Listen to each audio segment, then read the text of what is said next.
Okay, so we are online. We are online.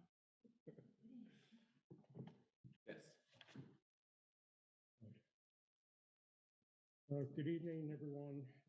Welcome to the May 6th Hartland Selectboard meeting, starting at 5:30. First order of business or approval of the April 15th minutes. I would entertain a motion to give that. So moved. Thank you, Tom. A second. I'll second it. Thank you, Clyde. Any discussion?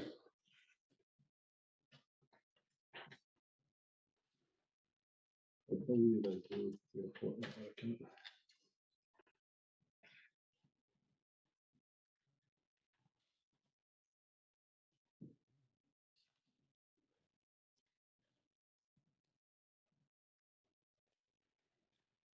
We're doing orders or minutes of both?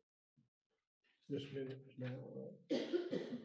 Just the minutes, yeah. Okay. I have no input. Okay. Tracy, you accept the minutes? I think we'll accept them. All in favor, say aye. Aye. Thank you. Going on to the accounts payable or the orders through today, May 6th. I would entertain a motion again to accept those. I'll make a motion to accept the orders through today. Oh, second. Thank you, Clyde. Thank you, Jim. Any discussion? Well, I'm curious. How can the light bill for North Hartland School would be over 50% more than one for the Historical Society or Martin Memorial, and we use that building? Do the North Hartland lights? No, the school. You're saying the electric bill? Electric bill for North Hartland School on page 4. Martin Memorial was 49.42, and that's 87.49. We talked about this last month as well and noted that it was high. And Rob went out, And, yeah, nobody's running electrical cord to it, everything's turned But down. the heating. was on. but only to the minimal necessary to not let anything. But it's electric heat. Yeah, so it's expensive. I mean, that's Is just it what it is. electric We've gone out to investigate the why it's so high. Yeah. And there's nothing abnormal going on there. I have telephone poles on my mind these days because of the intersection. And on page 5, we're paying a rental to Agreement and Power for a pole. What is that? Well, I think that's, I think it's over by the fire department. We've been paying that for years. Okay. I can get the exact location, I think it's, Well, there was one down by the bar on Foster Meadow that, when we had the work trailer in there for one of the projects in town. I bet that's the same pole. I'm not sure, I have to look it up. It's been a while since I researched that. And John, on page 7, the payment to Cicero Stage and Fletcher, is that? That is library, those are library related invoices that we have agreed to pay. Yes, okay. The library does not have a legal line in their budget this year. Right, and we will remember that for next. That is November. correct. Sorry, we're gonna- We certainly will. Okay. Easy question. Page 7. Yep. PJP Enterprises. Yep. Looks like 2 payments, exactly the same. Is that intentional? So that's the mowing service. It's a monthly bill that we pay. I know, And do we, What, bi-monthly, every 2 weeks. every 2 weeks, sorry, every, bi-week, sure. and do we really have mowing in April? They did, but they did start mowing in April. Yeah, they mowed at Damon Hall, and I just saw them actually at Foster Meadows earlier today. So they're out there. They mow quite a few things throughout town. And just help me with the frequency So they mow every 2 weeks, or they bill us every 2 weeks. They mow as needed. but so it's 4,000 a month for the services? It, Is that a fixed cost? Yeah. Yeah, that's what we I are- was we are wondering, in- maybe we are- contractual. We are under contract with TJP. I believe this is the final year of the contract. All right. What does he mow? Chemo is here, Martin Memorial, Foster Meadows, Four Corners. the Four Corners. Chemo is across the street, the Three Corners Park there, the Green and North Heartland, and the North Heartland School and Rec area. And then just a couple of like small little pocket things. But Foster Meadows includes the rec department. It includes the playing fields, it includes the soccer fields, where the tractor pull is behind the library there, all of that. The disc golf course area, basically. And that's a month, so he's mowing 4 times a month. And that's a lot. It's not insignificant. It is not. Okay. That helps, thank you. Any other questions?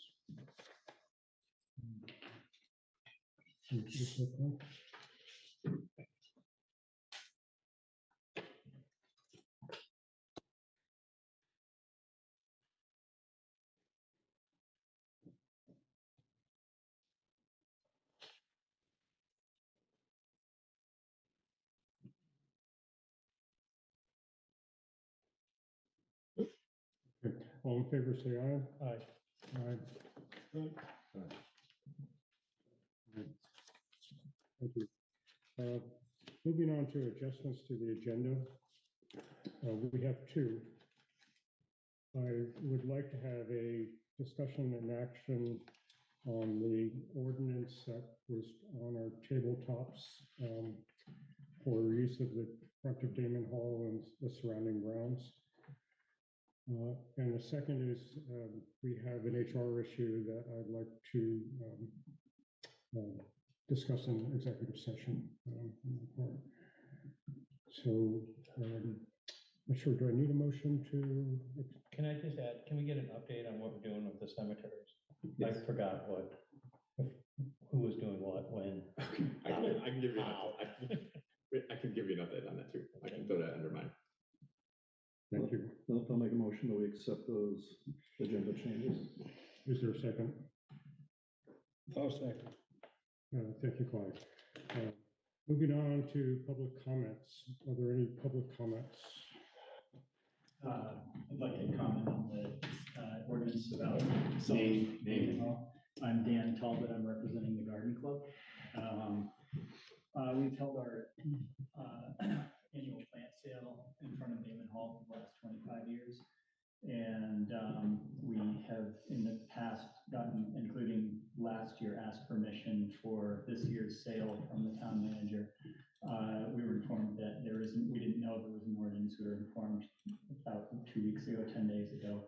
Our sale is the 18th, and with all respect to John, he's been very professional. We are appealing to the select board to provide us a waiver this year only to hold our sale there. It's our main fundraiser, and that's where basically almost all of our operating money comes from. Okay. What about the rec center? Would that be appropriate? I mean, you've got parking out back, it's a big area kind of in front of the building. I think the issue is that it traditionally has been kind of a drive-by thing where you see it and you stop. You know, that's the big deal for us is, you know, if we put it somewhere where it's sort of hidden away, then. So you could do it in the front of the rec center, but you could have a whole big parking lot in the back where people could park and Interesting. come out. Yeah, we have not. Because the only prohibition in the ordinance is the front of Damon Hall. It's slightly more expensive than that, but Yeah, not. it's not just Damon Hall. Right, there are others, but it's not prohibited in front of the rec center. Sorry, It is, according to this ordinance. I don't think so. I think if you look It would be well, I don't know if we want to discuss this now or later. The board's- But the only prohibitions That's a little open. is in Yeah. section 2, right? Which Yeah, is section 2 of the ordinance. Hartland Three Corners, the comment on Hartland Three Corners, which probably needs to be rewritten now. The park in North Hartland. The front lawn of Damon Hall. Is it Route 12 in there? Those are designated areas where the town manager can issue a permit. Okay. So the town manager can give permission to within this ordinance to do it in front of the rec center. Okay. Okay, well, let's hold that for a moment. But, I mean, you know, would that be a suitable alternative? That's a good question. I need to consult with the rest of my. I mean, it allows people to park off street, right now they can come and Yeah, browse I without appreciate that. tying up traffic. John, can you elaborate on how the funds from the sale are used? Sure. So we, in general, we have not spent a lot of money, but the last year we've committed to the bulb garden out front and then putting in the new pollinator garden out front as well. And that's going to be those are both fairly significant expenses for us. And so we're looking at ongoing maintenance for those. We want to make sure that we're able to keep maintain them too. So we anticipate taking that burden on too. So. And does the garden club contractually or volunteer-wise do any other properties or just town properties? Just town properties. We do the library, planters here, and these beds. Yeah. Okay. And we've actually absorbed the community gardens as part of the garden club as well. Oh, so that's new this year. That's new in the last month. Yeah. Yeah. So, Okay. Great. Okay. Any other questions for Dan? Just that. Yeah, so it's an all volunteer. Yeah. And you're doing a fundraiser. Yeah. You're not charged any tax base. Right. It sounds like it's an appropriate thing to ask for. Yeah. No, I hope we've thanked you publicly a number of times in the past. Last fall when you did the plantings of the bulbs and then just at the last meeting when the bulbs were emerging. And so, yeah, Treasurer, you're right. It's a good deal. It's a good thing. Yeah. Okay. Good. Thank you. Okay. Good luck. The question is. Any other public comments? We didn't. I guess I've got something as a public and as a traveling citizen that the last week, twice I've head down Jennyville Road to come to the village and found town equipment working on the road, which I appreciate, but not knowing it, then having to backtrack and go over Best Road to get to where I wanted to go. And I just think there should be a notice put out on the listserv or something when roads are going to be worked on or closed, because suppose there was you were calling up an ambulance or something and they come charging up the road and, oh, they got it all dug up, There, I've said my piece. You are not incorrect. I will make a note of it and make sure we are doing a better job. I mean, you've got on, I think it's on the webpage about doing a newsletter type thing from the town. Yes. Yeah. Yes. It would, yeah, so we'll. Is this reinventing the wheel if we do that versus listserv? It is more targeted and we can include more, more like a whole story about something, not like a random question or a random posting here or Because there. I assume that, before the morning you get up, that what road's gonna be worked on several days in advance, probably, unless it's an emergency. I think we should know that. So, Yes. yeah. Said my piece. Okay. I don't see Mr. General, so do we want to move along to another agenda item? Yeah, I'd like to, let's just tackle the ordinance. Sure. I'd like to start by saying thank you to John for doing the research and covering an ordinance that probably hasn't been virtually dusted off for quite some time. I'm very aware that John is our process person, but yet we can, as a select board, offer guidance. And would like to discuss the possibility with you, my select board colleagues, of, for lack of a better word, pausing the ordinance with the letting the garden club go forward this time. And to examine whether there should be any exceptions, and if there should, what is the kind of class that they would be? Is the fish truck okay? Versus the garden club. Great fertilizer possibly from, and I'm very aware of the equality.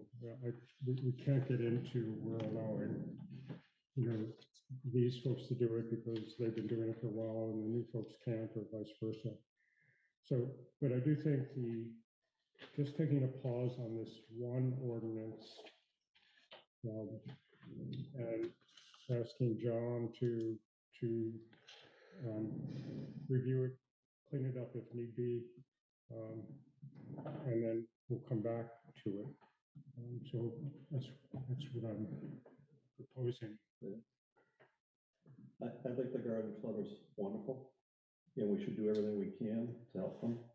I worry about making exceptions. If you make an exception for one, you make an exception for all, right? So I think we have a viable alternative, right, with the rec center, where you can be, in view of the street. I mean, we can have a vote on it. You guys may want to do a waiver. I think you set a precedent. Sure. And then, how do you decide? Well, what's good and what's not? Jim, I use the word pause rather than exception because they don't want it to be It's the same thing. Everybody's, and maybe nobody ever Yeah. asks. I feel the real location should be. Right, but others will ask for a pause potentially as well. I feel the real location should be down in Foster Meadow, in the library. It's on a Saturday morning, the library's But I open. do see their issue of not being visible. Well, signage, we could just work on the signage. So I feel we have not implemented this policy for over a decade at least. Tom Holland's been on the board. So, and I think that North Hartland. this we- policy was effective July 7th, 1995. I think it should be refined. Yeah, I agree. And I think I would make an exception to civic organizations versus vendors and something like that. So I suggest that we do what we've been doing in the past, and we decide to not implement this ordinance until we make changes to it. We did implement this ordinance. I mean, we did stand behind this ordinance last year. We did not have a request. Yeah. So that's, I would also just make a point of clarity that, and because words matter, it's not a policy, this is an adopted ordinance and de facto law of the town of Hartland. Right. And Tom, we had a situation in North Hartland last year where someone came to the board and we used this ordinance to say, sorry, you can't. I believe that was not a civic organization. It wasn't, and they aren't, But they're still getting money, either way, and I understand they're not for profit, but we turned them down last year. Okay, But also, first place to start is the deed when this building was given to the town, because there are restrictions in the deed as to who can and can't use it for free use. That I did not know. My point is, the Boy Scouts, the Garden Club, the Girl Scouts, Hartland School, they've all been using the front of this building for years. And we've never said anything to them. We haven't given them any warning that we are truly going to be implementing this. And I personally think the timing is really poor, given what the Garden Club has done for this community in the last several years. I agree. And I just think, we need to respect our volunteers. Let's talk to the Garden Club and some of these other groups. Let's spend some time with this, but, so that's my position. So to do that, I think we have to put a pause to the ordinance for this case. I don't know what the legal ramifications are, but the town law. I did check with the legal town law. counsel today. I normally don't use such elegant words to do that. So all the other ordinances would be in place. And this one would be But I'm for sorry, what are you this saying, there's a legal organization. option to do that? Yes. There is.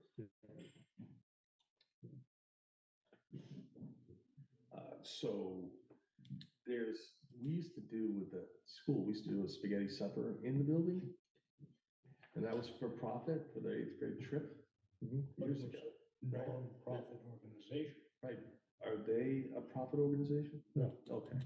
So anything that's nonprofit, I would assume would be a little easier to understand than someone who's selling for their personal gain, Right. which also lends us to the 4th of July activities, you know.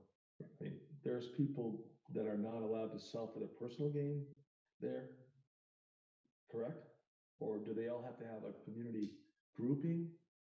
They don't. Right, so Right. there's been a switch over the last 15 years. Mhm. We used to, no outside vendors used to come in because we had enough core in this town to sell there. So we drove all outside vendors out. Yep. Over the last 15 years, all the internal vendors from the town of Hartland have kind of aged out, let's say. So now we have more vendors coming into town to do it than we do in-town vendors. Right. Right. So this needs to be readdressed at a larger point, and we have the legal ability to give this a change in. If we do this pause to this ordinance in this situation. Yes. With instructing the You can't do town manager to begin to refine the ordinance. But we still don't know. I mean, would the rec center work, which would solve this whole problem? Yeah, you know, having a little time to reflect, I'm gonna say, and I'm speaking for the people, because I've been back I grew up here, but I've only been back for 2 years. And speaking for the people who have been longtime members of the club and who have built the plant sale to what it is, I think they would say no, they really feel very strongly that it needs to be here. So that's what I would say their position. Sure. John, The what rec about your? center is Hartland property also. Yeah. So But how do you differentiate? Only the front of Damon Hall is prohibited. Is on this document. So there's a specific prohibition for the front of Damon Hall. There's none for the side of Damon Hall. So, you know, why the select board thought that was important. It does say the side when it says Route 12. Route 12 side. So it does it specifically, and Dan, this is why I actually haven't responded to your email request from this morning. Because it specifically says the front of Damon Hall or the roads abutting the 3 corners. So one of the other options was across the street. And I didn't respond because across the street would also not be allowable as it's written in the ordinance. So Jim, I think The roads are all by permit. Except for the roads bordering the common in Hartland 3 corners. Yes. Right. So Which we yes. have to redefine. Right, which is more ambiguous than the front lawn of Damon Hall. However, that's why I didn't respond to your email. I was not ignoring it. No, that's how I read it too. So I assume the answer is no, but I just wanted to check. But so what's your opinion on this? My opinion on this? My opinion is that this is currently an adopted ordinance in the town of Hartland, and my job is to make sure that they are enforced. I was unaware of the pausing option. So I would leave it to so my position is I said no, because it's goes against an adopted town ordinance. However, if there are options that the board wants to pursue, that is. Okay, so just so you know, at 4:30 this afternoon, my phone rang. And I got the feedback that I've been trying to get since Friday. On that part. Now, who was the feedback from? I'm sorry, Who was the feedback from? Garrett from VLCT. Okay. Yeah. Well, if that's the case, then I would support it. And I'm sorry, what was the language you used? Pause, what?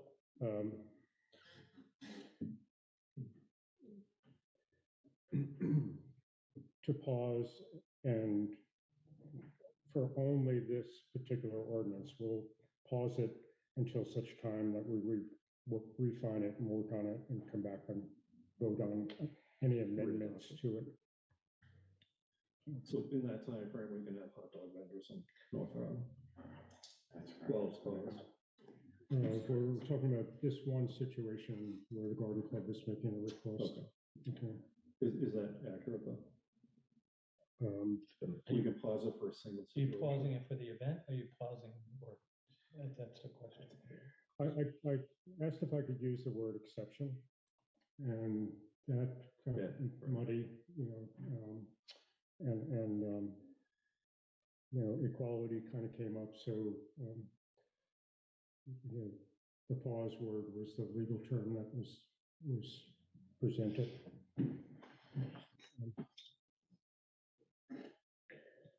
Can I ask a question? So is this a pause until you reconvene and discuss it again, or is it a pause just until the garden club's event is over? So like between now and such a date that maybe you discuss this again and come up with a new ordinance? I think maybe, Cheyenne, you're giving us some language that we could add so that we're pausing it until the end of May, which will cover the garden club's event. And then it would be, hopefully, we would have either an amendment to it or whatever language needs to be done to change it.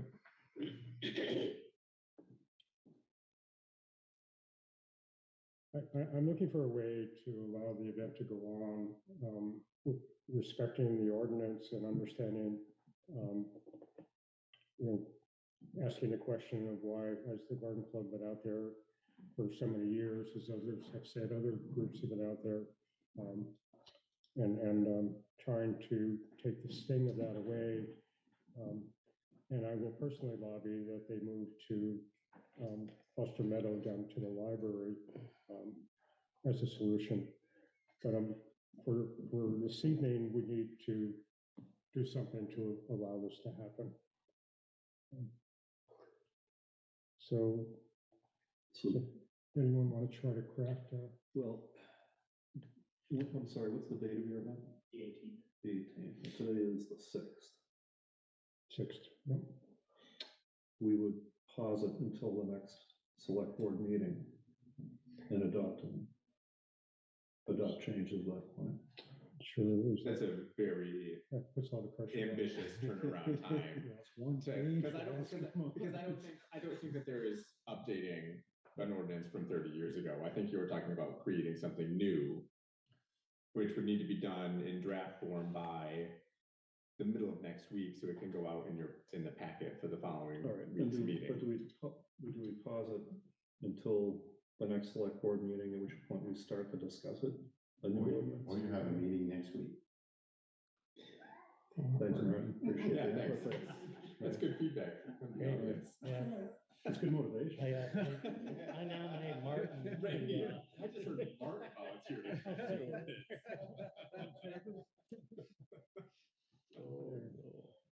Be careful there.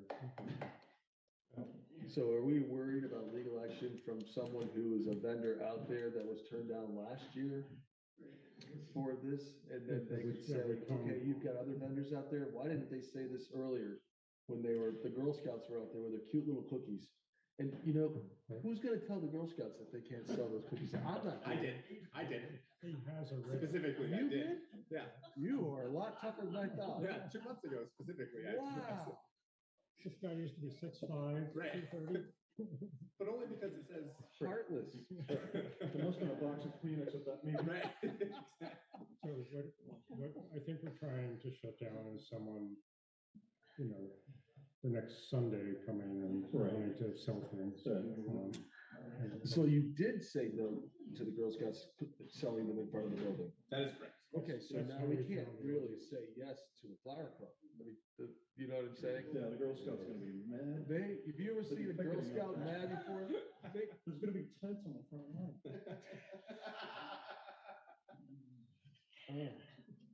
So you're getting the drift of how delicate I was trying to dance around this. Okay. Okay. All, so yes, what I'm asking for tonight is we allow the garden club to go forward with their sale this year. And as I understand it, a way to do that is to pause the ordinance To a date certain. for this event Yeah. while we investigate and refine the existing ordinance. The Girl Scout event is past us, right? It was a single request.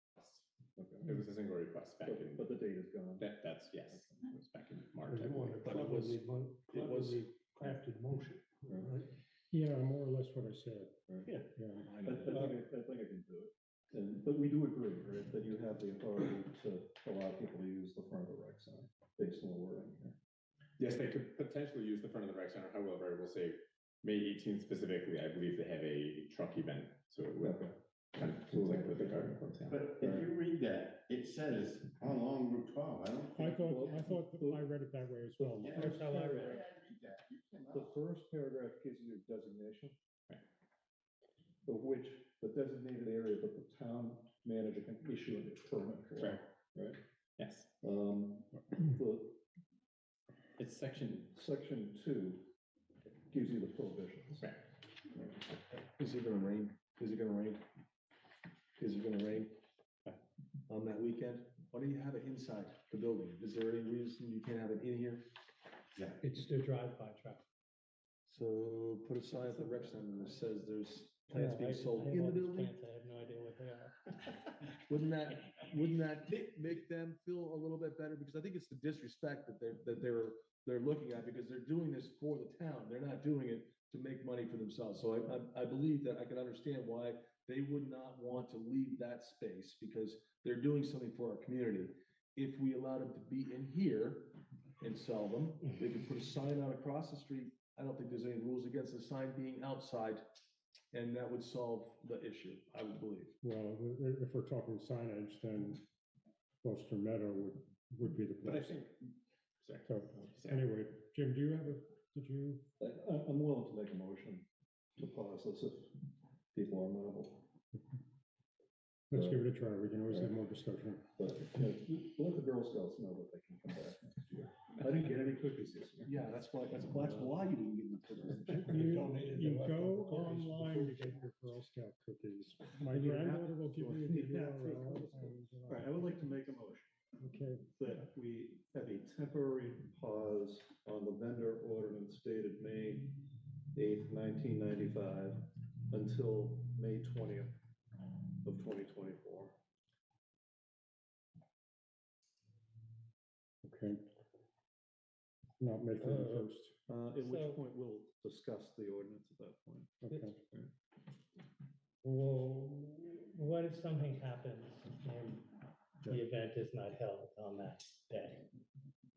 Why don't we just, Then we see if they'll voluntarily move to the rec center so that we don't we have. just hold it for May?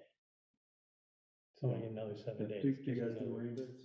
No. I mean- Say you have torrential rain that I day, mean, yeah, that's a good question. you know, I'm just thinking the worst, and then we're back here again. We'll have it rain or shine. Then they'll be setting up tents in the front lawn. Yeah, I was reminded by Carl Stedman that they start digging up plants and getting them ready to come beforehand. But let's do the end of May. Just Then you're into Memorial Day. Does anybody Yeah. want to take advantage of the ordinance between now and Memorial Day? I think you ought to. We have a meeting on the 20th. We could extend it if we needed to. Okay. Right? 14. Can I refine your motion Yes. a little bit? Because So I friendly want to amendment.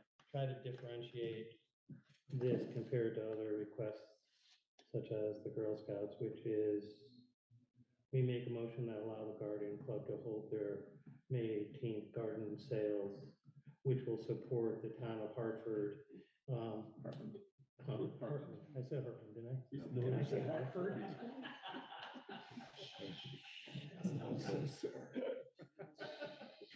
It's the chair. I think they would say yes. Which will support the town of Hartford. Hartland. Oh, God, Hartland. For two. Yeah, beautifying the community or something to that effect. So But the reason I'm I bringing. think legally, though, we have to pause it or not. We're gonna, then we say, therefore, we are going to pause the ordinance. Okay. Yeah. That's, but I think one of the things we need to try to differentiate here is that the proceeds from this event are supporting the taxpayers in town. We're not paying for it. Through their efforts, they're being paid for it. All right, let me see if I can refine that and get the town. I like that. And it's Hartland. Hartland, right. So recognizing that the Garden Club is a not-for-profit community organization that benefits the town of Hartland, we are pausing the vendor ordinance until May 20th to allow the Garden Club to hold their annual plant sale. I second that. You were going to say Memorial Day, is that? I think we will meet on the 20th, if we need to do something else on the 20th. I'll figure it out. All in favor, say aye. Aye. Motion passes. Thank you, Dan. Thank you, John. Garden Club can come visit us in prison. There'll be no file on the case. The only thing you get here is if we didn't pause it, they just get an oral warning anyway. Yeah, and we're trying to get a meeting with, It's a $10. I thought there was a second thing. Was it the first? John and I are trying to get a meeting with some folks in Hartford on some planning, so now that we know money's coming from our group to their group. Okay, getting back to the agenda, we have a discussion on the capital improvements and capital improvement plan. Tom is going to join us to lead us in the discussion. Hello, everybody. Hey, Tom. See you all again. I have a little handout. Tom, you should identify yourself just to, Okay, sorry about that. I'm Tom Yarrow from Municipal Management Services. I've done some work with Hartland before, and John has asked me to do a couple other little tasks, including to talk about municipal capital planning. And I'm giving you this not so that you need to read it now, just it's another just takeaway. I think you have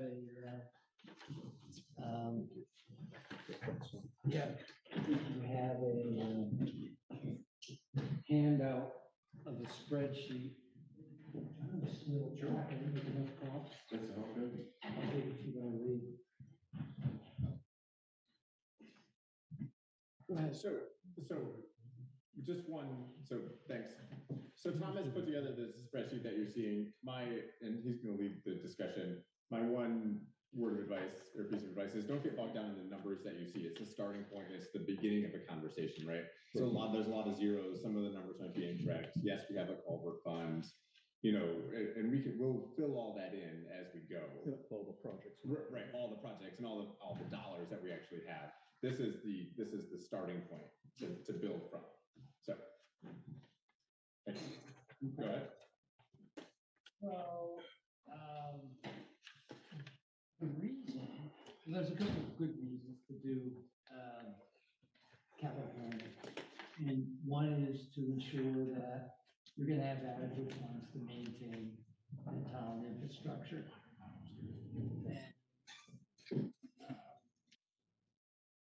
this case, infrastructure, municipal infrastructure is, all the equipment you have, big and small, buildings, land, and roads, all the various aspects of the roads. That would be called bridges, pavement, gravel quality, things of that nature. Maybe not all have line items in the capital plan. And what this generally does is smooths out any peaks and valleys that you may have in your annual budget. For instance, say all of a sudden you need to make a major purchase, a few $100,000 truck, or maybe a $400,000 grader that you didn't really planned for, that's gonna be a big spike, and it's gonna be reflected in the tax rate. I think a lot of municipalities also overlook buildings and don't plan for routine maintenance of buildings.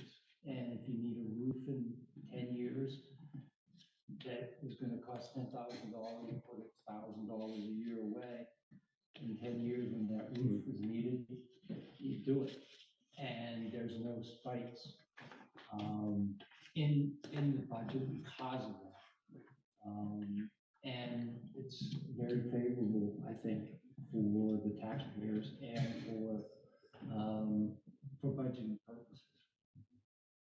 And it also, it forces you to look at everything.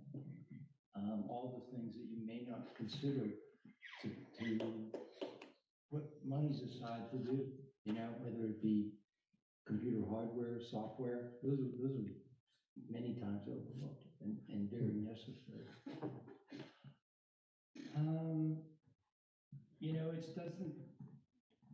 it's not perfect in that you may have natural disaster that forces you to have a spike in your budget. So you may have a year in which you might not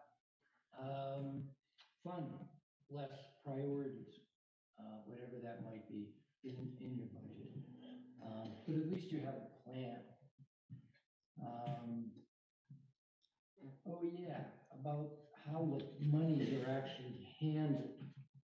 You know, you don't have to make reserve funds for these items. These are items that are just in the capital, in the general fund and the highway fund. Hartland separates those two out, so that's why I'm separating them out. And you plan for the expenditure and then expend that money in that given year. If for some reason it doesn't happen, you put something on order and you're in a fiscal year, right? And you don't have that item arrive by July 1, the select board has the authority to allocate that money for that expenditure in whatever year it happens. And your auditors will understand that and it'll work out. And that makes it a whole less complicated because, you know, when you get into reserve funds, they get complicated. What is this fund for? You know, as time goes on, and that way you can avoid that. But if so you have a format, right? There's lots of different categories in that format, right? We're allocating money every year, but in theory, we're building up a balance to buy things when we need them. Right? Yep. So that balance at the end of the fiscal year doesn't need to go somewhere so that it's held for the future. No, I think as long as you have a document that proves what you're doing. Right. Yep. So you can keep it as an unencumbered balance in the general fund. Yep. But you could choose to use a reserve fund to manage those capital purchases.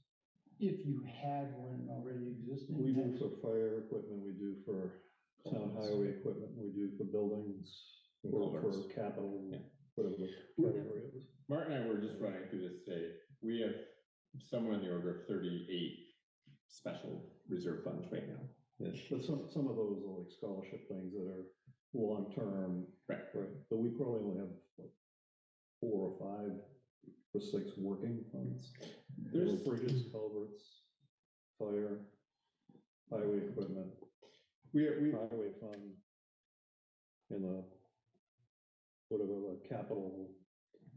We also have buildings. We also have like a rec center building, a rec department building fund, and a library building fund that could be consolidated. Right. So we have a lot of special funds, and I think that this would help to eliminate kind of all of those things because they are all town buildings.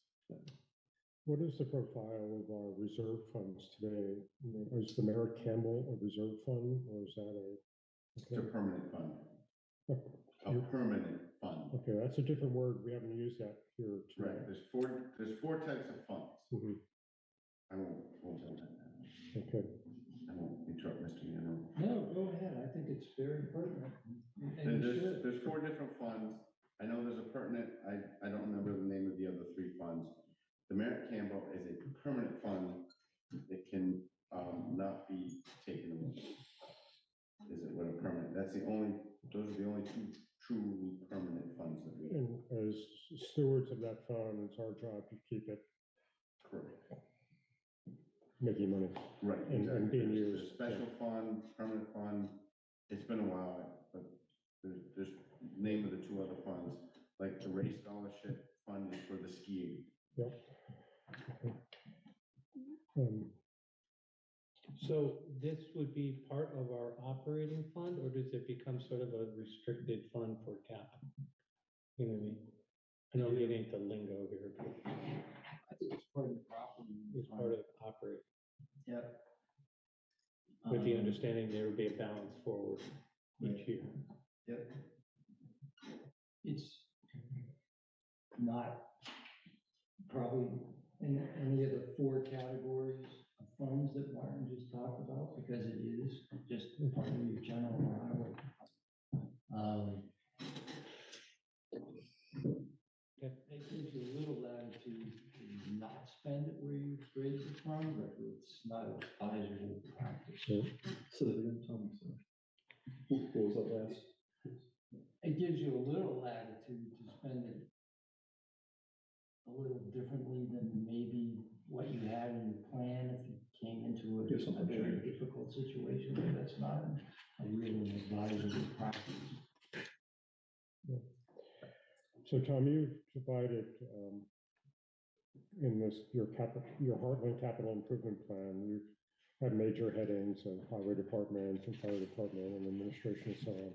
And then you drill down in many ways.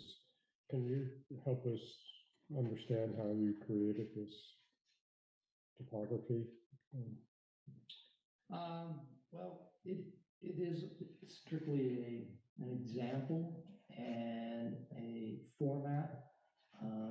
And I'm sure if you decide to go forward doing this, you're going to change it to some degree. I tried to identify mainly in the highway, because it's big budget items for capital. Somewhat of a realistic plan. And then just knowing a little about your operations and knowing a little more about municipal operations in general. I just put categories in there, going down to transportation services, having something for paving, sidewalks, gravel every year, a contribution, cemeteries, land maintenance. I think you have some equipment that you mow. And then going down to the big items, bridges and culverts. That could be really large dollars. If you really start looking at replacements of those. Building maintenance. I think you have, and I used your budget to some degree too. You have some line items in the budget. And I think mechanic bay repairs and salt shed repairs are already in your budget.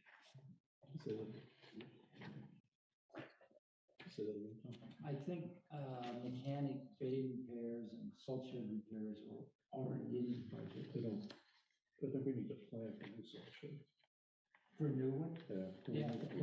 We need to plan for new highway. I don't know why we never done that. That's an ideal example of capital planning. Right. Yeah, Can't just put it with the same thing. because, highway garage is probably reaching a couple $1 million. Right, and our salt shed is in the flood plain. I think it's great, Tom. Well, thank you. Yeah, it's a good format. I mean, It gives us the opportunity to look a little more forward, as opposed to doing the budget for a single year. So, What I did do, because I had looked at the architect's reports on Damon Hall and the reps, and I actually put real numbers in there from those reports.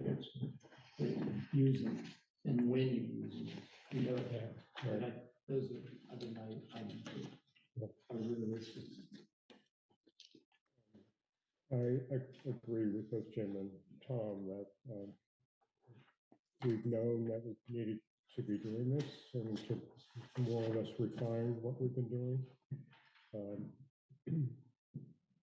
So can the three of you talk about next steps to help us understand how to get to actually doing it? Sure, I think these guys can probably take what I've given them already and run. If you have any questions, give me a shout. There. Yeah, But I'd be happy to help in any way.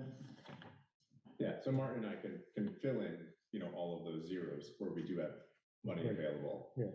And then, we'll bring it back to you all during budget season. And we recognize that, right now we're allocating X amount for paving and it's probably not sufficient, in the long term. So how can we put more towards paving, moving forward?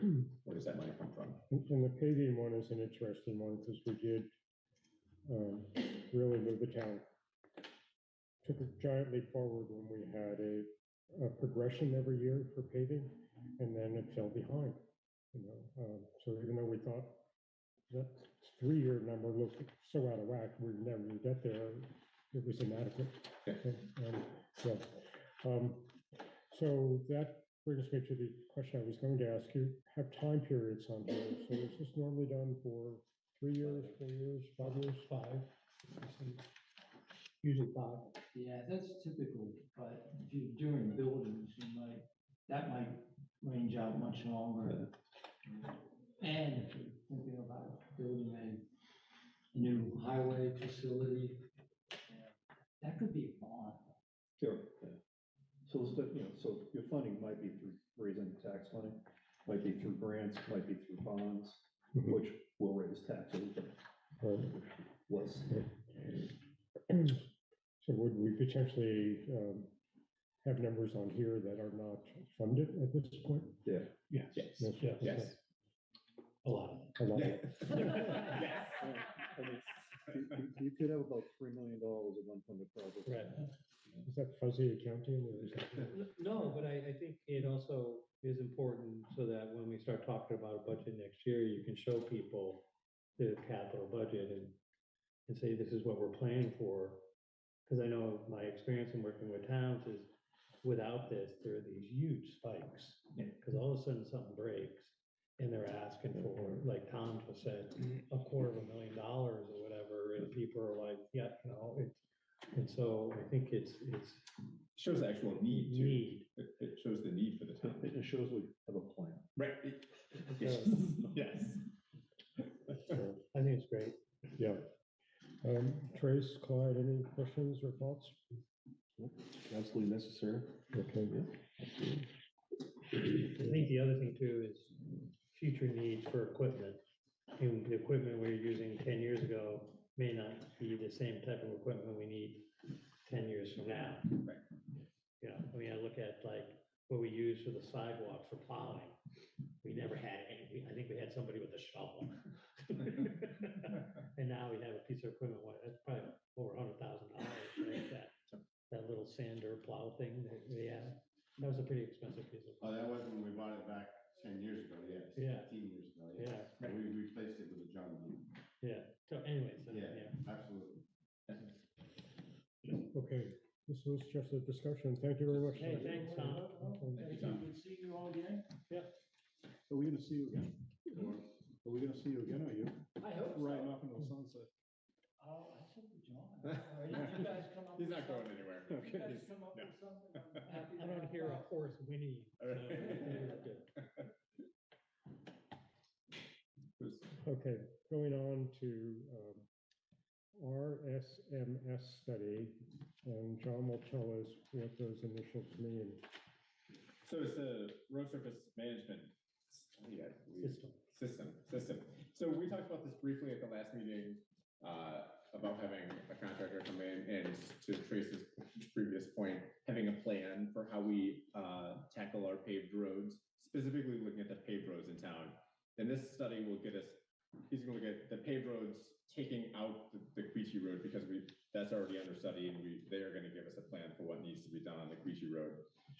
But as opposed to what amounts to shooting from the hip when it comes to paving every year, we're going to have a plan, so we can say, this year we're gonna do, Mount Hunger and the aprons on Best Road, for example. Just to be clear, that's not the plan for this year, but. So you're gonna be Mount Hunger? Right. We don't also- currently have a plan for this year, and that speaks to the need for this study. Is in that I think we, side note, I think we kind of made that commitment to get that road. Yes. Yeah, we can talk about that later, but Yeah, I agree. For the phone. And so this is from Everett Hammond, who has done this for many other towns throughout the region. And the budget's on the very last page, it's $4,000. It'll be done by the end of essentially fall. And it'll give us a plan moving forward. John, on the agenda B, there's services to be provided, input data into the RSMS 11 program. Is that a program that we have and will use? No, it is something he does. So it is in essence, a snapshot in time, but it gives us a long-term projection on how to tackle our roads. So we might need to revisit this type of study again in 7, 8, 10 years down the line. But right now we have nothing, and even a static snapshot is going to be a great improvement. Right. Right. And that's just because it's software. Yeah, I just, in reading that, I thought it was possibly something that was in the town domain or something like that, that we could utilize it in the part. Because I am conscious of, I really don't want a static document. But we have to start somewhere. Is he doing it or is the highway foreman? He is doing it. He's, okay. He is doing it. Okay. I mean, it does say work with the highway foreman, because I think Yeah. that their input is critical to the plan, Right. but, And then earlier you said we don't need to do the Queechee Road. I thought we're just looking at a section of the Queechee Road now, but the larger section of it is not being studied at this point. Isn't that correct? I thought the core samples were taken from the whole road. right. Oh, it is the whole road. Correct. Yeah, Correct. so the study is for the whole road, and then Okay. there would be recommendations for Just which the- are the more severe sections. Okay. Like there are sections that are okay-ish on the Queechee Road that they skipped, but by and large, the whole road from the intersection up needs to be addressed. Do you know, under the, this page? Yep.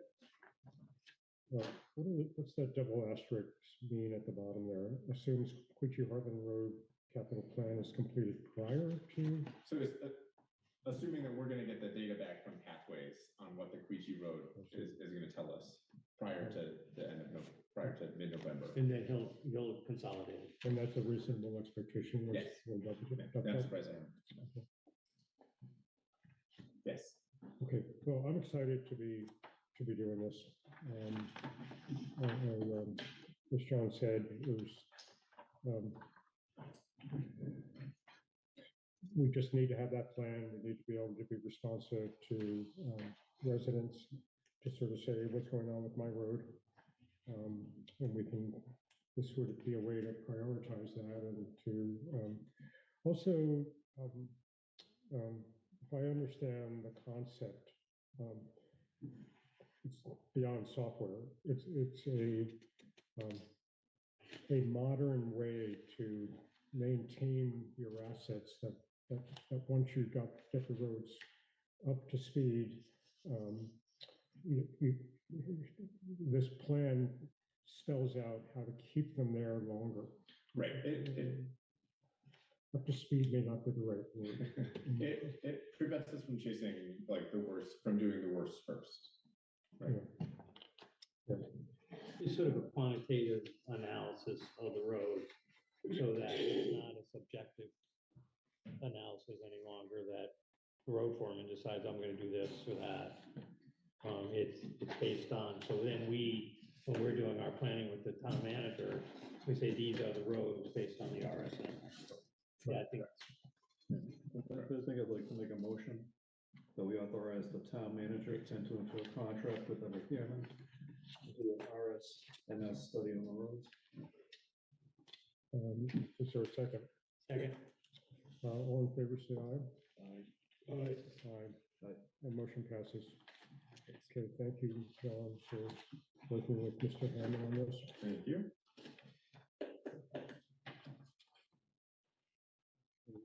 Next item is a job description for the road foreman. Certain theme here tonight.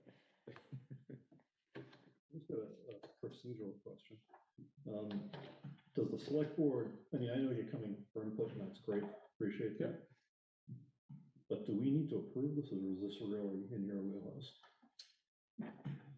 That is up to you. I mean, nobody, aside from myself, no one in town has a job description. So if you want to put it squarely in my wheelhouse, that is fine. I just, and I'm talking from a town manager responsibility standpoint, right?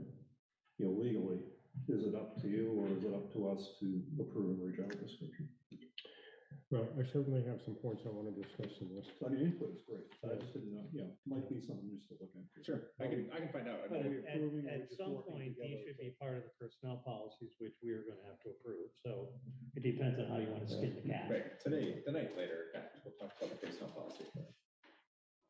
Yeah, I'll find out and, you know, let you know, but I think for tonight, it's, you know, discussion. Yeah. And then, you know, action would be, yes, move forward with, yes, we want to move forward with it. Okay. So this is kind of compiled from a couple different sources. One, VLCT has a couple of model job descriptions out there, one of which is the road foreman job description. So that is the bulk of it. I also pulled some of the other job descriptions that, you know, I found on VLCT's classifieds for road foremen, you know, across the state. And other ones that, you know, I was able to connect with from a more regionally. So all of those taken combined and taken the bits and pieces that are most applicable to the town of Hartland and put them here in front of you. Right. I think the biggest and most high-level question I have is the duties in general, and it's peppered throughout this, that we want the foreman to be an operator and a shovel holder and down in the trenches, as well as a manager. Is that what we want? That's what we have today. Can we afford to just have a manager who doesn't under I think you want a working foreman, you might want to even put that in the title. Exactly. I would advocate that somebody who doesn't hold the shovel so much as uses the shovel. Well, thank you. I agree. But I just want to make sure that what's the emphasis we're looking for here? Another plow guy or? I think, you know, just general thoughts. I would think your foreman has two main jobs. One is to organize work, teach people, make sure they're doing everything correctly, but then also assist in the projects as they're happening. Right. Well, it's also the case of, with a foreman, you kind of say, don't ask your employee to do something you're not willing to do yourself. You know, I mean, he's got to be able to say, yeah, I can get out of the ditch and shovel dirt if I have to, not just stand there and watch the guy. Sure. Leading by example is excellent, but also when you have a crew of people and equipment and only one specific person can drive that piece of equipment when you need it, that's a failure. Sure. Because Yeah. they should be trained in every piece of equipment that's out there. And if we don't have enough equipment for them, that, you know, we need to get more equipment. Right. I think so. To the original question, I think we need the town of Hartland right now needs a working foreman. Okay. Absolutely. I'm, as I said, that's what we have today, and I'm not looking to change it. Given the miles of roads, the size of the crew, you know, absolutely a need for a working foreman. Yes. So, I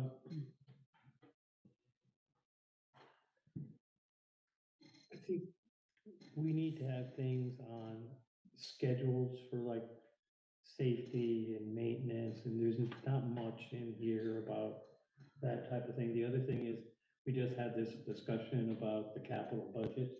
There's nothing in here that says that we'll work with the town manager on developing a capital budget. Well, it talks about the annual highway budget, but yeah, we can. But it's, to me, that's a little bit different, but I think that, I know that, there has been discussion over the last year or so about, you know, what are our schedules for maintenance and all that kind of stuff, and also about making sure that our highway crews are trained and making sure that they are well trained. I know, sometimes folks don't want to do that. They don't want to go to training. Like, I already know how to grade a road. You don't need to tell me how to grade a road, that kind of thing. Yeah, so I did leave some of the less prescriptive things out in terms of like, thou shalt do maintenance on, the first of every month, leaving that to the person who would be fulfilling that job to set the.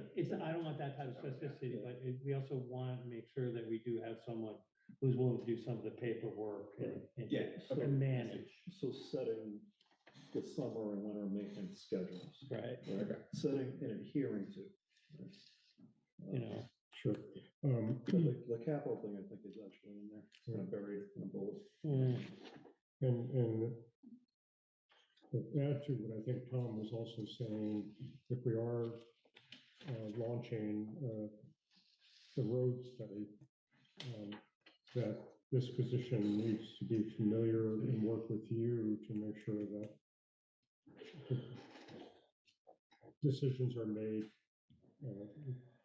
knowing that study.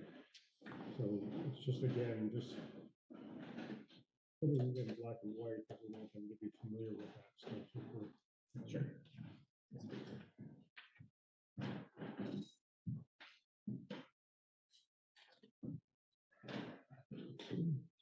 So capital projects, road study, trainings. And safety. Generally, it's fine. Yeah. Right, starting from zero, it gives us something to build on, and when we get to the personnel policy, you'll see, we talk quite a bit about, performance evaluations and things like that, but there's nothing to evaluate against if we don't have a job description. Yeah. And this is the first one. The finance office has gone through and is working on theirs. We'll do, some of the rest of the highway crew as well. Okay. Do we want to vote on this tonight or wait till the revisions come back? Like I said, I don't know if we need to vote on it. Right. You'll have to let us. I will let you know on the 20th. And just help me, is there anything in here about performance evaluations? You did state in there that you were going to use the description in here for the performance evaluations. And one of those, there's a Foreman evaluate first. yeah, there's no form in here, but it does say that they're going to use the descriptions that they placed in here as the evaluation. I see what you're saying. Jim, and I can make that note. There could be a reference to the HR policy. Correct. Okay, so we set them with the job description. Thanks. The local emergency plan is the next agenda item. So you have a copy of it in your packet. We need to do this every year and submit it to Vermont Emergency Management, typically following town meeting, when positions and job duties may change. I met with the fire chief last week, I believe, to go over it. We did make a couple of minor changes. The biggest one being, if you look on the first page where it says primary EOC or Emergency Operations Center location, that had previously said it was going to be at the fire department, which is by and large a big no-no for having your emergency operations center where your emergency services are trying to work from. So moving it to here, to Damon Hall, that one downside of that would be there is no existing generator for Damon Hall. Yeah. But That's maybe, We can apply for one. we can apply for a generator grant and potentially get one. and you may be putting one in the rec center, right? But yeah, potentially at the rec center, and if we put one at the rec center before Damon Hall, you know, we can do this thing, here we have, you know, we have the radio for the highway crew. We have the equipment, we have a kitchen, bathrooms, et cetera.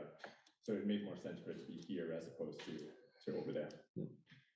Everything else in there has been updated as necessary. You know, names and phone numbers have been changed. I spoke with the Congregational Church to make sure that they are still the primary local shelter, and they're in agreement, because previously it had said, you know, possibly, I think within parentheses, so we tracked that down. Well, I had a question about, the back of page 2 about gas. It says Mike's Deli. Well, if Mike's Deli isn't open, how do we get gas there? Don't we have a deal with Coda and Coda that we get gas 24/7 down there? I do not know about said deal with Coda and Coda. Well, that's where we pay a bill to them for gas. So I think they have the key to the pump down there. Okay. So let's Coda and Coda second. Yeah. Yeah. Yeah, I mean, I can insert another line and have Coda and Coda in there. It's just that you have to have gas at 2 AM. You're not gonna get it at Mike's. So.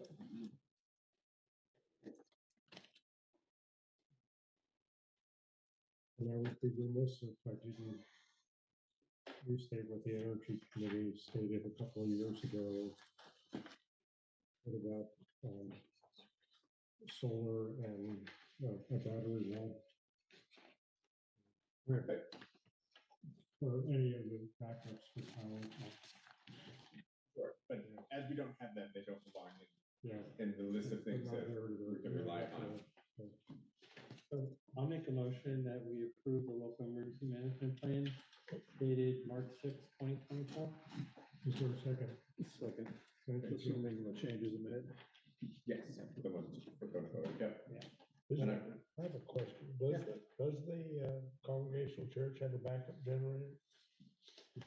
It says here, yes, on the that is the information that I was provided by the church. No.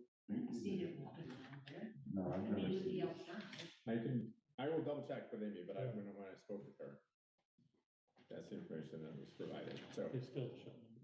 They're still the primary local shelter. The reality is, if and when there's ever a big enough emergency, folks will go to, the Red Cross will open the Harper High School shelter. And from years of experience, folks very, very seldomly will actually go to a shelter. Doing emergency planning was a tricky thing. Okay, all in favor, say aye. Aye. Thank you. Let's move on to personnel policy. We have discussion tonight on it. Again, I want to say thank you to a number of my colleagues here for doing some preliminary research and getting this to this point. So, thank you. So what you have, there's a couple of highlighted sections in there, and I think that those are the primary changes, as opposed to kind of going, section by section, if we want to, hit the highlights. It'd be hard to go section by section. I got a couple of general comments when we get there, but if you want to start at the top. Sure. So right off, addendum B at the back is going to be a significant change, and that kind of brings in elected officials,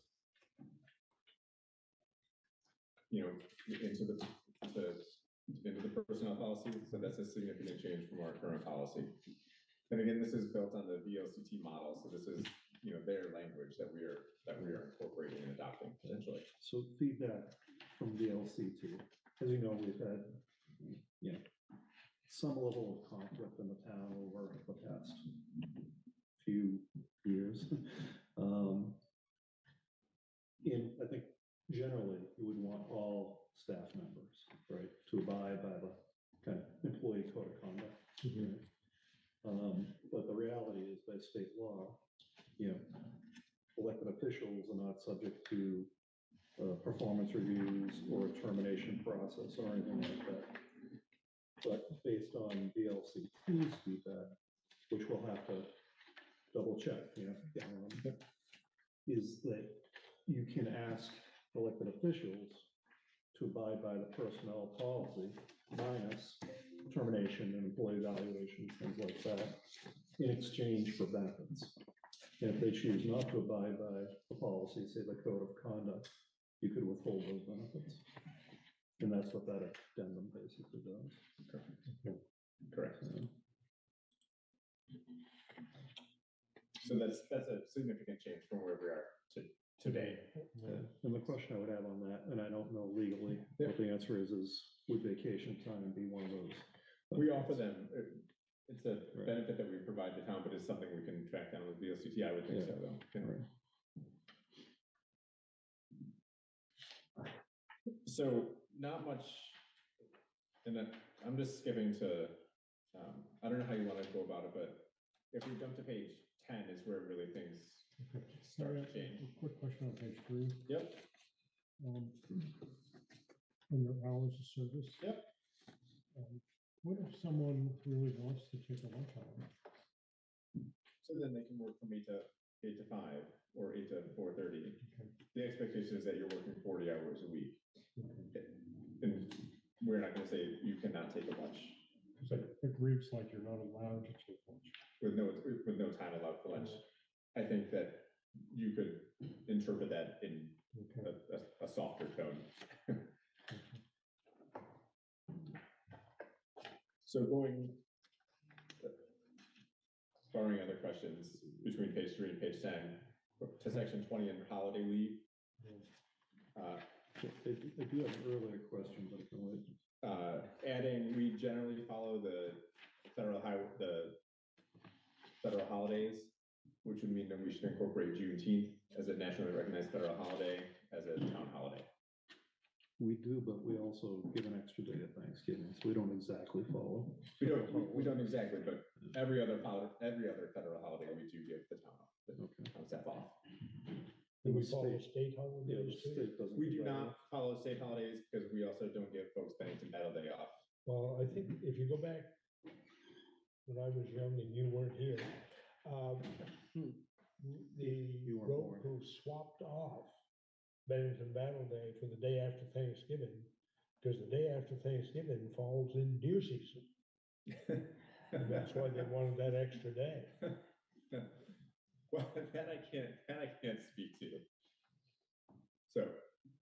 But that's what was my understanding, was that the Bennington Battle Day was given up for the day after Thanksgiving.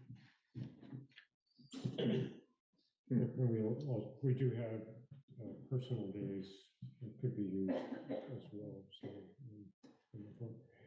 So, I would advocate that as the town adopted an inclusion policy a couple of years ago, I don't see a reason to not incorporate Juneteenth as a recognized holiday.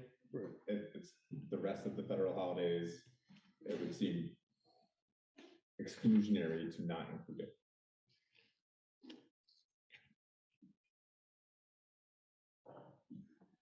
I'm comfortable with it at this point. John, at the top of page 10, you list benefits. Is that a complete list? Health, dental, accidental death, dismemberment, long-term disability, life, and vision insurance. I believe that is a complete benefit package, yes. Okay. Yes. We are also moving, just going on page 11, where... Can you go backwards for a second? Sure, you can go backwards. If you go to where it says tobacco use, section 12. Yep. Page 6. Yep. Just above that, you're in the section for drug and alcohol use. Yes. What I noted, I kind of looked at this today, I looked at the VLCT model. And their model has another sentence in there about adhering to the drugs, commercial motor, I'm sorry, to the town's commercial motor vehicle drug policy. Right. I don't believe we have a commercial motor vehicle drug policy. Are we supposed to, is the question. So I think, I don't know the answer. I thought that I read somewhere with VLCT that you should have one. right, and that language wasn't there and it was highlighted, and I had taken it out because of the fact that we don't have that, so I didn't feel like we could have a personnel policy that. So it might just be a question back to VLCT to say, are we required to have Yeah. one as a town? Yeah. If not, done. The policy's already written by federal feds that they get tested and all that. Is a CDL. Right. By the CDL drugs, right? Yeah, I mean, if it's They're the only redundant, ones that affect. if it's redundant, fine, I get it, no problem. If it's something we're supposed to legally have included, no. Okay. So vacation leave, we are changing our vacation leave policy to shorten the time windows before folks get more vacation. This was, again, came from the VLCT model. So now from 0 to 3, you're getting 2 weeks. But this is a town decision. This is a town decision, yes. Right. The old model was, I think you had to work 5 years before you got anything more than 2 weeks of vacation. 7. Was it 7? Yeah. So this is more in line with what other towns in our area are doing, and it makes it a more attractive place to work. Yeah. So hope theory being if you can't pay huge wages, hopefully the benefits keep your seat in the chair. Right. We want to make it an attractive place for people to work and stay working. Yeah. So, but capping it out at 4 weeks. So anything beyond 10 years, you know, if you work here for 30 years, you still only get 4 weeks of vacation. Can we go back to people electing not to use our health insurance? It seems like our timing is kind of off on that, because you have to declare it's on page 10, right above, paragraph right above holiday leave. So you need to declare whether you're going to use the town's insurance in November, because you have to do it by January or so December. And you're saying we're going to make the determination about whether or not we're going to pay someone at the beginning of our fiscal year. That's 6 months into after the person has to declare whether they want to use the insurance or not. Because that would be when the town could decide how much they would potentially want to pay that employee.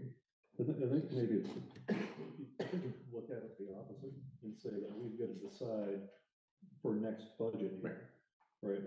So for next fiscal year, we've got to decide if we're going to issue a payment in January, right? For people. But what's to decide? Why don't we make it incentivize people not to use our, so just the have it- organization I work for, yeah. we pay you 40% not to use our insurance.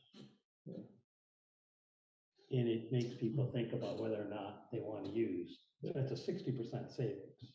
I hesitate to go. Well, but how do you, when we budget, Right. we're budgeting as if every employee is going to use our health insurance. Right. So if you're already budgeting that anyways, there could be a savings because they're not using it after the fact. I agree, 100%. The unintended consequence, right? You have insurance through your spouse. Therefore, you're not going to elect insurance, or we're going to pay you 40% of the healthcare costs. Right. No. You have insurance. You're electing not to take insurance through us. So I think You and your spouse are going to decide which is the better offer. That's a Right. financial decision that you're going to make at home. We cannot decide, tell a person, I would you do it. have insurance with your spouse. Yeah, well, I agree. We can't tell. We them, can't tell them Right. that. But I think I would make the I wouldn't do a 40% incentive. Whatever you want to Right. do, I think, it's, you know, it's still, the companies just I've think seen this do it is- at like this- 500 or 1,000. we're making it a year. overly complex, trying to. So you would like to change that to, what would be the suggestion then to alleviate the concern that it's the 6 month time difference there? Well, I think what Tom's saying is just put it in as a benefit. as a Right, benefit, put- don't put it down. We're just gonna We're determine it. gonna do it every year. We're We're gonna gonna budget do it. for it. So under the town offered benefits, it's a payment in lieu of health insurance. Well, I think you can put it right here in this section if you choose Right. to. Yeah. You can do a payment in lieu of health It didn't say insurance. has to be by the beginning of the fiscal year, because you're gonna be in the middle of your fiscal year. The payment will be determined by the select board. Well, period. I think we should just pick a payment and put it in the policy. So right now, we're paying folks $2,000 as a payment in lieu of health insurance. Is that right? That's it? That is correct. I would stick to So that you're, number. wait, so otherwise, we're gonna pay somebody $23,000 a year. And said, we're gonna say, oh, instead of doing that, we'll give you $2,000. What incentive is that? Yeah, but if you already have a health insurance, it's an incentive, it's 2,000 in your pocket that you otherwise wouldn't have. Exactly. Yeah, it's an incentive. You know, I think it's a conversation for budget Yeah. season. Yes. Yeah, I'm going to say we need to introduce a larger conversation about it. How do we have a benefits package that's more equitable? Because, you know, do we go to, here's the pot of money, and then you choose which benefits you want to have out of those. And if you walk away, you can keep the pot of money. You know, it will go into your paycheck over the next 12 months. But it's a bigger conversation. Yeah. You know, But as they get more and more expensive, we try to. Scenario is that, okay, I'm on my spouse's insurance. Well, all of a sudden they say, if you go on the town's insurance, my company will pay us so much. Oh, well, we'll go over here, and then we're not $2,000, we're out a lot. So what I would suggest is sticking with what we do today, putting it in here so it's clear. And then if we want to revisit and do kind of like a, I don't want to call it a study, but some type of analysis of what other towns, what other companies in the state are doing for the, for the future, we could do that. And we do get VLCT does a benefits survey, correct? Yeah, but it doesn't tell you what they Not do to benefits. incentivize not to use It's it. salary, not benefits. Okay. Any other questions on Nope. health insurance or payment in lieu of?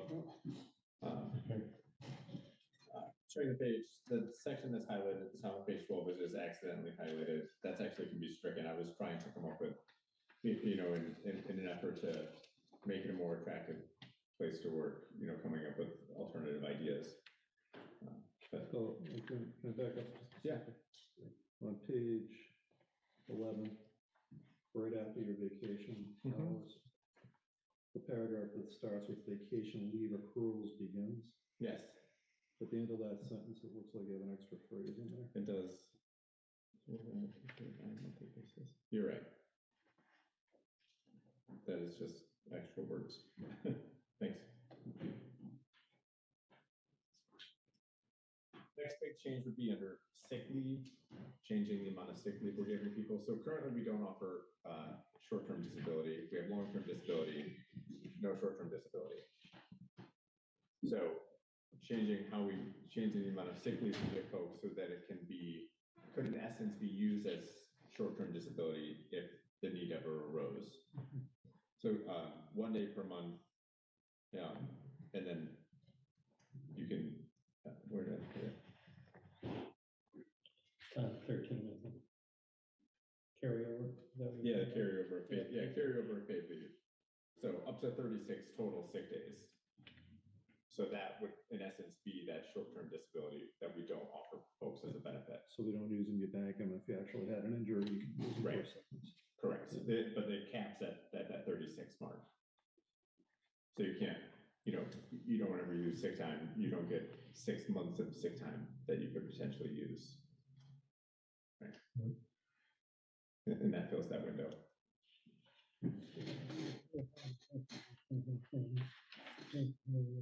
So we did on page 16, and not trying to rush through it, we didn't have anything in there about compensatory time. So we did include a short section on compensatory time. The big takeaway would be that it has to be used within the quarter that you accrue it, so that we're making sure that you're not banking comp time and then taking a week off, an extra week off at the end of the year. Can we back up to 13? Yep. Compensation at time of separation from employment for sick leave.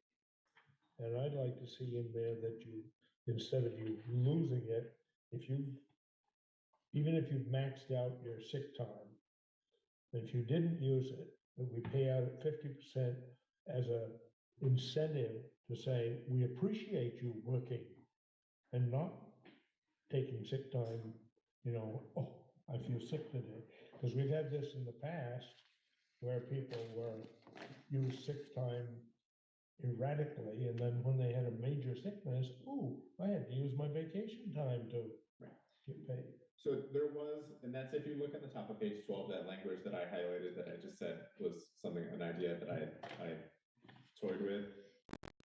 Trying to incentivize people to not use sick leave for those days where you're like, my nose is kind of have a runny nose.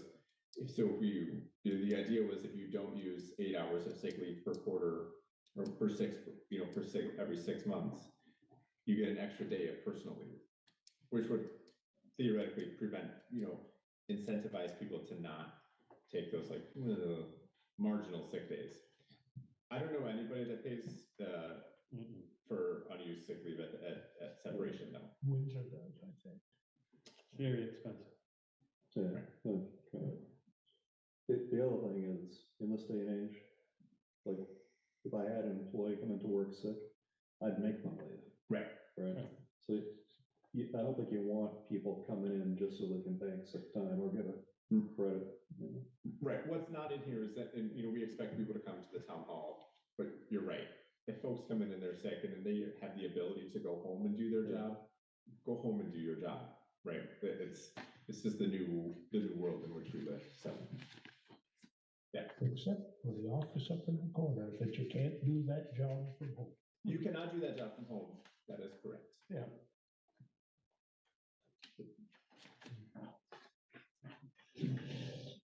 So we're talking about comp time. The rest of this is the straightforward language from VLCT in terms of harassment and employee discipline. It does talk about, circling back to the beginning of the conversation tonight, it does talk about annual reviews. So hence the need for the job description so we can do those annual reviews. Yeah, and again, the big thing would be addendum B, capturing those elected officials that are not currently covered by the town's personnel policy. Yeah, I'd be tempted to put paid vacation on that third line in the addendum B.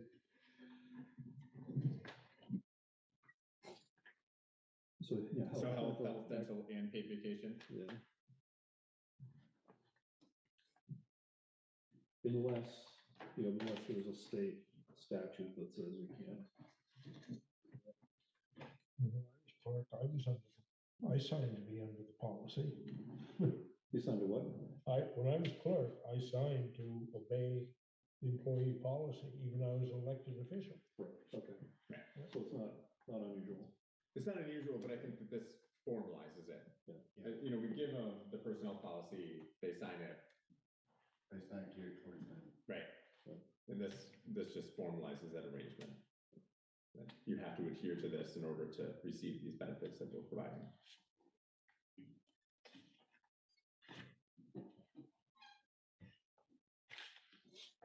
There are questions on the personnel policy. There was just some minor changes that were made along the way, but I didn't hear any showstoppers. No. I think we're being more generous in terms of benefits, right? Correct. I think it's. But there's a reason behind that, and trying to keep the right people in the chairs. That's correct. We want to make it a place that people want to not only start working, but stay working. So, yes.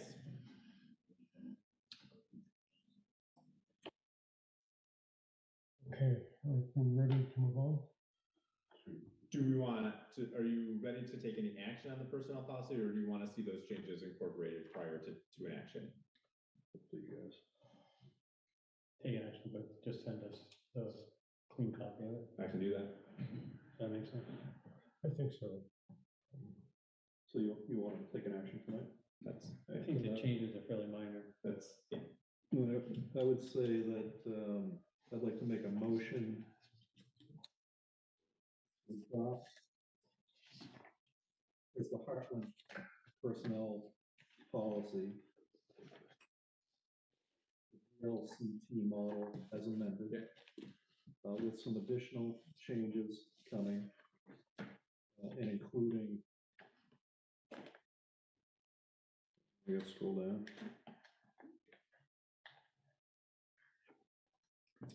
Why don't you say amendments as discussed, and people can send you whatever. There you amendments go, they have. amendments as discussed. Thank you. Addendum B, that's what I was looking for, including addendum B. Including it, sure. Second it. All in favor, say aye. Aye. Aye. Motion passes. Great, thank you. Thank you. Long time coming. Planning.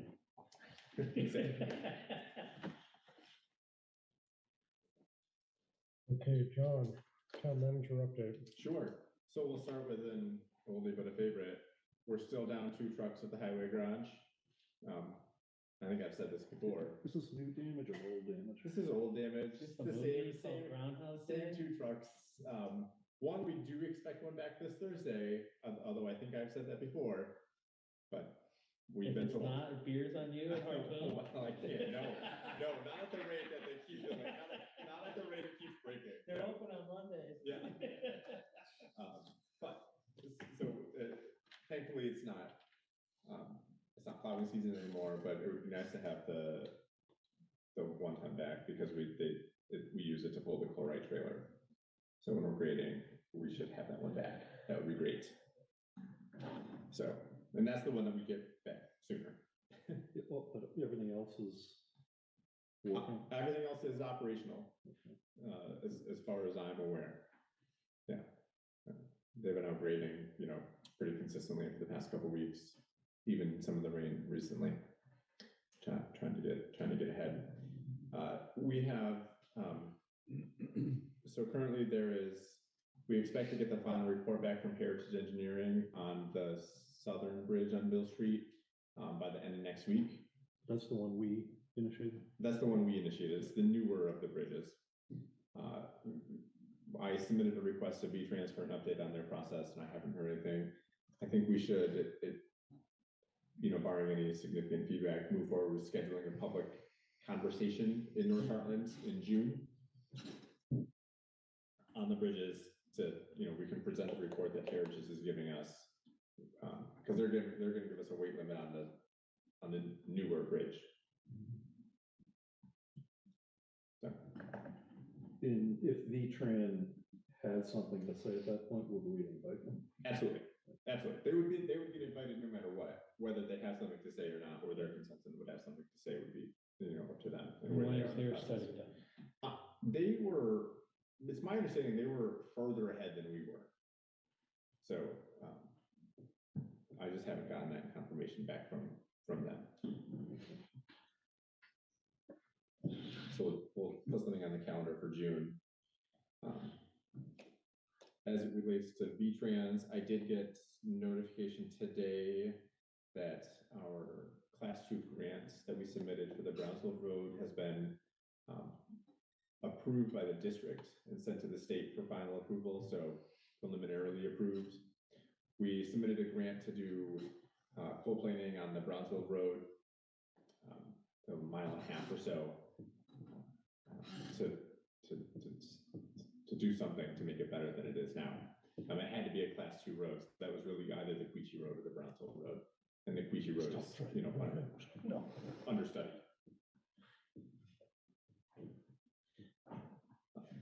So let's see, 3 Corners update.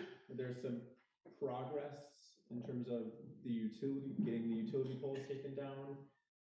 There was a need for a new easement to be secured between Green Mountain Power and the landowners over there, and Route 12 Holdings. They've recently, as of late last week, early this week, gotten that easement. It's all signed. So that means that Comcast and Green Mountain Power can move forward with the trenching they need to do to lay the additional conduit.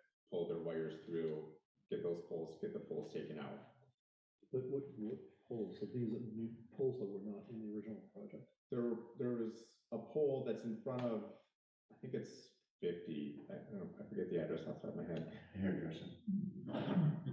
Yeah, To come out of the ground from the library coming back toward the village, they needed 2 poles. And that second pole away from coming north, they had to do some additional trenching, because there was a snafu with where things were placed and so anyway. right. But it's original scope. It's moving forward. It's taken a long time though. And then the one hiccup would be the pole by the post office is gonna remain, until the landowner there needs to hire an electrician to do some interior Yeah, work. that's what's confusing me. I don't recall that those poles coming down were in the original scope. I thought they were on the plans staying. Talking about the poles is always confusing. The one by the post office, you're correct, was not coming down. But the current landowner agreed to support the town effort. They would go along with taking it down. At whose cost? Primarily their cost. And the glitch has been, they haven't been able, there's plans for the market to expand out in the back with a refrigerated storage shed, which needs a different amperage of what was being done. So there's maybe a difference in the cost. So Okay. But I just want to be careful, we voted on a project that was a very specific project. If we're gonna, I just want to be careful not to change scope and cost without a discussion and a motion.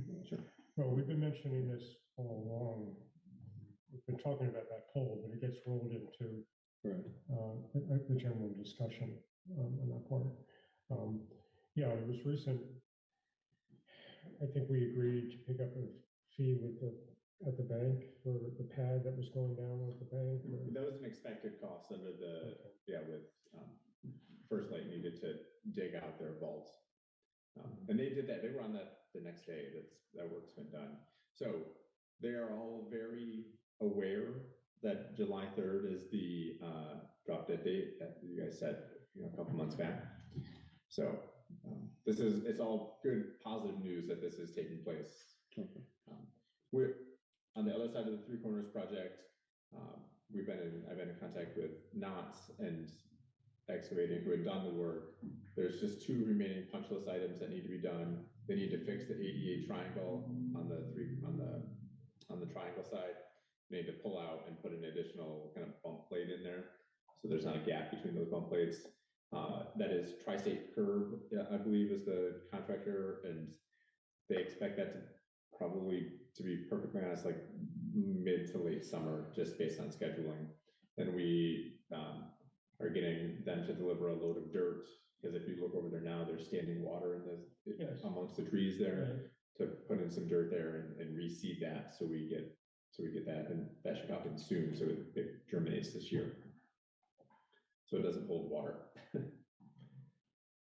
We did finalize the contract with Kirksalt's Excavating to do the Jennings Road culvert. Wait, before we get away. Yep. Lighting? Lighting is moving forward at a very slow process. My thought process has been to wrap up the actual Three Corners project before taking on an additional Three Corners project. So we just have these remaining punch list items, right? The poles and these things with a couple other things. So to clear that all up before moving on to part B. We also have had very preliminary conversations with GPI to manage the light projects, and their recommendation is also to not muddy any waters, to keep it as 2 distinct projects. Let's finish one before we do 2. I was just wondering things like pole selection, lighting fixtures. We haven't gotten anywhere near that conversation yet. We do, finally heard back from the Hartford planner, Lori Hirschfeld, and John Meyer. She's given us some times to possibly meet where she will bring their people in that made those decisions and talk about where they got them and how much they cost and so on and so forth. So, Green Up Day was by and large a great success. There's a couple of remaining things that we've, heard back from the Green Up coordinator, and we'll try to do our best to take care of those, but it was fairly successful, and a big thanks to Ginny for all the work that she did in organizing everything. There was a final closeout for the Coley property, so that is done now. That's been mailed to the local attorney to file. There was a slight discrepancy in terms of payment received from, they were able to track that down. It was a matter of like $35, but we wanted to make sure that everything was in line. So we're done now with the Coley property. Hooray. Tom, you asked about an update on the cemetery. The answer is it's difficult to track people down and hear back from them. So it remains on the list. Okay. It's a continuous hope towards folks. A couple of staffing items I just want to chat with you folks about. So there's been John, Paulette, and I have talked about kind of combining the assistant clerk position and the ordinance administrator position because there are peaks and valleys in terms of workflow. So, obviously there's more demand during election season upstairs. The ordinance administration is kind of a low buzz. This time of year, there's been a few more, but it's never a significant lift. But we've talked about combining those positions, and we have some internal interest with folks already on staff to pick up some of that work. So we will, John Paulette and I will hammer out those details and hopefully move forward with that. And again, those are both those positions are in the budget already. Are they both in is one in as a part-time and one is a full-time? No, they were both part-time positions. They're both part-time. They were both part-time positions. They're both budgeted at 20 hours a week, and I don't believe that is. So I would also like to move Rob Ray from being a direct report to Bill to working to reporting directly to me. He's here more frequently. He would still do all of his job duties would in essence stay the same, but just removing that and bringing him under here so we can try to tackle some of the smaller projects that have been kind of lingering out there for a long time. Nothing changes aside from who his supervisor is. Bill has the entire crew. Rob's not really road crew. Right, Rob's not, and he's not really road crew, right? He does winter maintenance with them, but yeah, he's not not digging ditches. He's not cleaning culverts. He picks up blacktop beside the roads. So I think that is it for my update. Oh, well, I have one more. We are still at about, from where we started with delinquent tax notices, we're down to about 50% from where we started in 2 months. So we're making slow progress, but slow and steady. What's the dollar amount? I don't have the dollar amount. Just under 200,000. Oh, so it's pretty high. Yes, we're 63 still. I noticed there's a new light pole around the Jennyville Road. Is it gonna move the new line's gonna be moved out there at the culvert position? I have not noticed the new light pole on Jennyville Road. Well, it's right where they moved the line. And it's right where the culvert's gonna be put across. There's a pole on the left-hand side of the road. Yes, they are moving the pole. We had to get an easement to move it over there so they could do the construction. There you go. Yes. That is it for me. Okay, trouble. Is there any correspondence? There's no correspondence. Okay. And we have an executive session for three items. Two have no action. One does. Merrit Campbell. Merrit Campbell. So we should do the Merrit Campbell. I'm wondering if we could do that, come out of that, and then go to the other one, and then we'll give you guys a chance to go home. All right, so I gotta, have to pull up my notes, because I can't do this, remember? It's on the bottom of the Yeah, agenda. if you want. it's a double motion. Okay. To keep it legal, it's a double motion.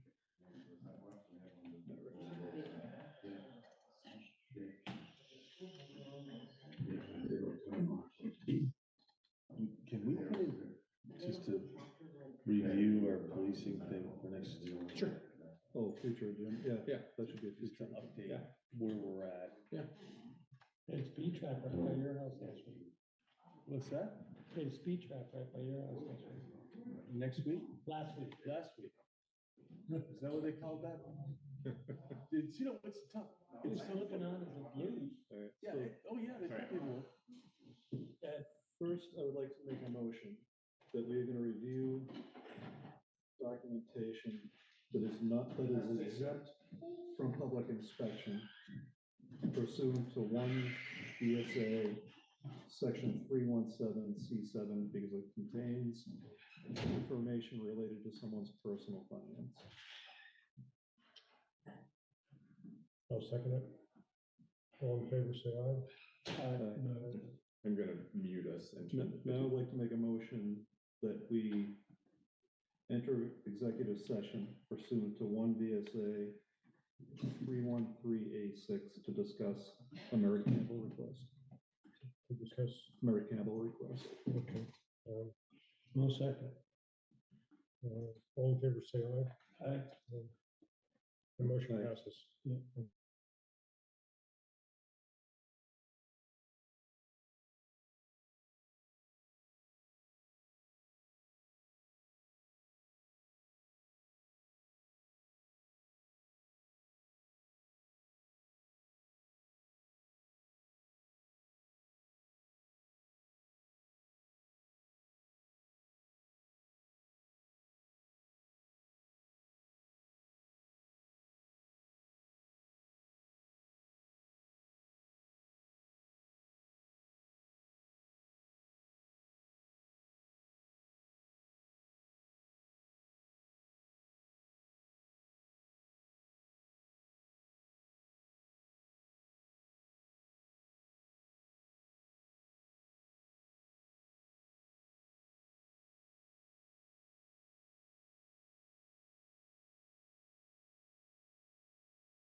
two motions that we'll have to do.